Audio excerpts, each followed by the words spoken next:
Alors, vous avez trouvé, voici la solution. On part de A avec une vitesse nulle, la vitesse va varier, on cherche à calculer la vitesse en B. Il y a une variation de vitesse, qui dit vitesse dit énergie cinétique, donc on a une variation d'énergie cinétique. Et là, ça nous fait penser au fameux théorème de la variation d'énergie cinétique. On va l'écrire ensemble. Delta EC est égal au travail sur AB des forces. Alors évidemment, quelle force il va falloir compléter ici? Et je vous avais dit que on pouvait assimiler la princesse à son centre d'inertie, G, qui se trouve au niveau du nombril, et on va faire un bilan des forces. Il faut chercher donc les forces à distance. Alors les forces à distance, c'est assez simple, c'est le poids. Donc je vais dessiner ici un vecteur qui va représenter sans échelle le poids. Et ensuite, je cherche les forces de contact, c'est-à-dire qu'il faut répertorier tous les objets qui sont autour de la princesse et qui sont en contact avec la princesse. On avait dit que l'air, les frottements étaient négligeables pour l'air, donc il ne reste plus que la corde qui est en contact avec la princesse, et on va dire que cette corde exerce une force. Alors le point de contact, il est quelque part là entre le bout de la corde et la princesse, mais on va ramener cette force au centre de gravité de la princesse, donc je vais le faire partir du centre de gravité, et c'est une force qui est dans la direction de la corde. Alors je ne sais pas évidemment quelle est son intensité, mais mettons ici, et la force est dirigée vers le point O. Je vais appeler cette force T comme tension de la corde. Donc si je reviens à l'expression du théorème de l'énergie cinétique, eh bien je vais avoir que variation de l'énergie cinétique est égale au travail sur AB de P plus le travail sur AB de la tension de la corde. Alors on voit que derrière delta EC se cache la vitesse qu'on cherche à calculer, c'est-à-dire VB, que le travail ici de P, on va pouvoir le calculer puisqu'il ne dépend que des altitudes du point de départ et du point d'arrivée, ZA et ZB, elles sont données ici, elles sont fournies là. Donc il nous reste à calculer le travail de la tension de la corde. Alors, travail sur AB de cette tension, première idée, c'est de se dire, je vais revenir à la définition. C'est le produit scalaire de T par AB. Alors essayons de voir si c'est possible ça. Donc on va dessiner le vecteur AB, donc voilà la direction qu'aurait le vecteur AB, et on doit prendre donc la norme de T, la norme de AB et l'angle entre le vecteur T et le vecteur AB. Il y a un petit souci, c'est que cet angle n'est pas constant. Pourquoi cet angle n'est pas constant? C'est parce que au fur et à mesure du déplacement de la corde, vous voyez bien que la direction du vecteur t n'est pas constante. Autrement dit, ce vecteur n'est pas constant. Or, on a dit que cette relation, pour l'appliquer, il fallait que le vecteur force soit constant. Conclusion, on ne peut pas appliquer ici cette relation. Non, pas ici. Pas ici, car t n'est pas constant. D'ailleurs, il n'y a pas que la direction de T qui n'est pas constante. Si vous réfléchissez, et ça c'est un petit exercice que je vous donne en réflexion, lorsque la corde se déplace, l'intensité du vecteur T change. Et ma question est la suivante, est-ce que vous pouvez deviner à quel moment l'intensité du vecteur T de la force de tension est la plus importante? Réfléchissez, c'est intéressant. On revient au travail. Donc on ne peut pas utiliser ça. Comment on va faire? Parce qu'on aimerait bien quand même le calculer, sinon c'est qu'on a fait une fausse route. On a une fausse route et il faut changer de direction. Alors, on va essayer de voir si on peut essayer de calculer ce travail. Une idée, je vais effacer donc ceci, mauvaise idée, mauvaise piste. Une autre idée serait de dire, finalement, quand je regarde le déplacement sur AB, c'est une suite de tout petits déplacements. Regardez ici, on a un tout petit déplacement. Bon, je vais le redessiner comme ça. Voilà. On a un petit déplacement, puis ensuite un autre petit déplacement. Voilà, ici. Puis encore un autre petit déplacement. Et si vous regardez à chaque fois ces tout petits déplacements, alors je vais le noter, le premier là, je vais noter le déplacement petit l, voilà. Eh bien, ce déplacement est perpendiculaire à la tension de la corde. C'est-à-dire que la force là est en permanence perpendiculaire au petit déplacement. Si vous vous déplacez à un autre moment, par exemple, on va se mettre lorsque la corde est ici, vous voyez, ici, voilà. On aurait donc la tension, alors le vecteur t, il va être comme ceci, le vecteur déplacement, Voilà, je pourrais avoir un petit déplacement, tout petit, par exemple, voilà, ici.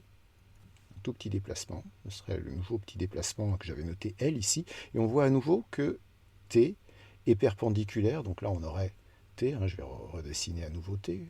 Alors évidemment, je vous ai dit que ce n'était pas forcément quelque chose de constant. Donc voilà, peut-être que c'est comme ça, je ne sais pas. Voilà. Hop, voilà le nouveau vecteur T. Mais vous voyez qu'à chaque fois, ce vecteur, il est perpendiculaire au petit déplacement que vous avez fait localement.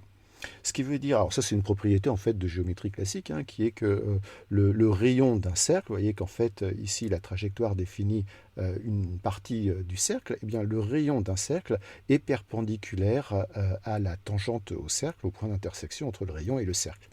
Et ça c'est vrai pendant tout le déplacement. Autrement dit, à chaque fois, alors autre chose, hein, vous vous rappelez que quand une force est perpendiculaire à un déplacement, eh bien son travail est nul. Voilà. Donc ça veut dire qu'en permanence, le travail de T est égal à 0. Il y a un petit travail ici, mais il est nul. Puis il y en a un autre là, il est nul. Encore ici, il est nul. En permanence, ce sera perpendiculaire. Donc je vais pouvoir écrire ça sous la forme suivante. Ici, le travail sur AB de T est égal à 0. Pourquoi? Parce que T est perpendiculaire à chaque fois au petit déplacement que j'ai noté là, le vecteur L. Je mets ici. Bon. Donc ça va simplifier finalement le théorème de l'énergie cinétique ici. Hein, ça c'est nul. Voilà, cette partie-là est nulle. Il me reste variation d'énergie cinétique est égale au travail sur AB de P. Et donc je vais pouvoir développer ça. Donc on va continuer ici. On va l'écrire voilà, ici. Travail sur AB de P est égal à mg, alors vous vous rappelez, hein, c'est z a moins zb, altitude de départ moins altitude d'arrivée. Voilà. Et ça doit être égal à la variation d'énergie cinétique qui est ici. Donc je vais remplacer la variation d'énergie cinétique par sa définition. Donc variation d'énergie cinétique, c'est quoi? C'est finale, donc EC en position B, moins EC en position A, et c'est égal au travail donc du poids, donc mg ZA moins ZB. Je remplace l'énergie cinétique par sa définition, donc 1 demi de mVB carré moins 1 demi de mVA carré est égal à mg. Allez, je vais appeler ça h. H, ce sera la différence d'altitude entre A et B. Vous voyez que ZA moins ZB, ça fait 4 mètres. Donc on aura une petite hauteur ici. Allez, je vais appeler ça h, qui est égal à 4 mètres. Je sais que la vitesse ici en A est nulle.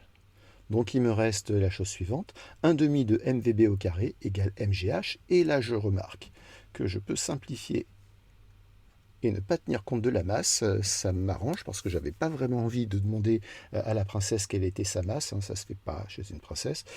Donc finalement, je peux calculer VB. Regardez, VB, il est lié à G et à H. G, c'est l'intensité du champ de pesanteur. Ça, je connais, on est sur Terre, donc ça doit être autour de 9,8 newtons par kilogramme. Et H, on a dit que c'était 4 mètres. J'ai plus qu'à faire l'application numérique. Alors, on va recopier, donc on va terminer notre petit calcul, on va avoir VB carré égale 2GH, donc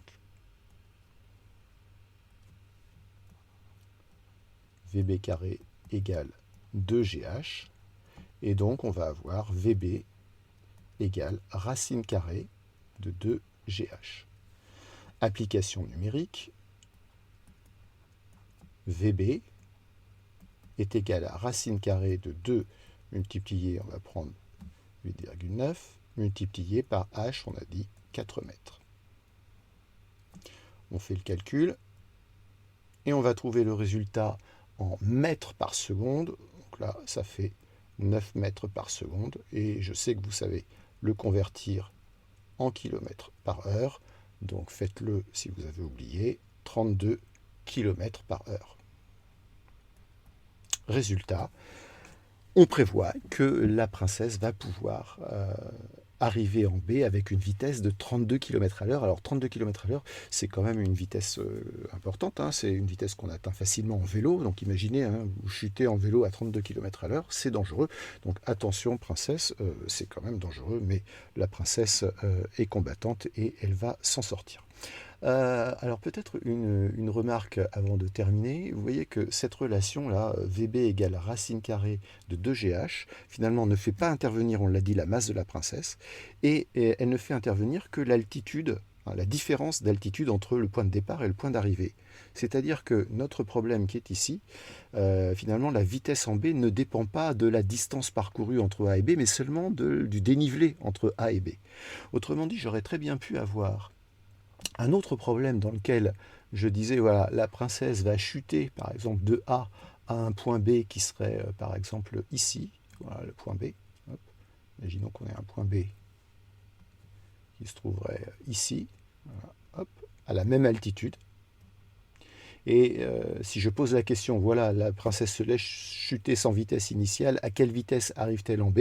Eh bien, si vous reprenez le raisonnement, c'est exactement le même raisonnement, on arrive exactement à la même relation, hein, VB égale racine carrée de 2GH, et donc on retrouve bien que dans ce genre de problème, à partir du moment où il n'y a que le poids qui travaille, c'est-à-dire qu'il n'y a soit pas d'autre force que le poids, soit vous avez d'autres forces mais dont le travail est nul, eh bien vous allez avoir une vitesse qui ne dépend finalement que du dénivelé entre le point de départ et le point d'arrivée.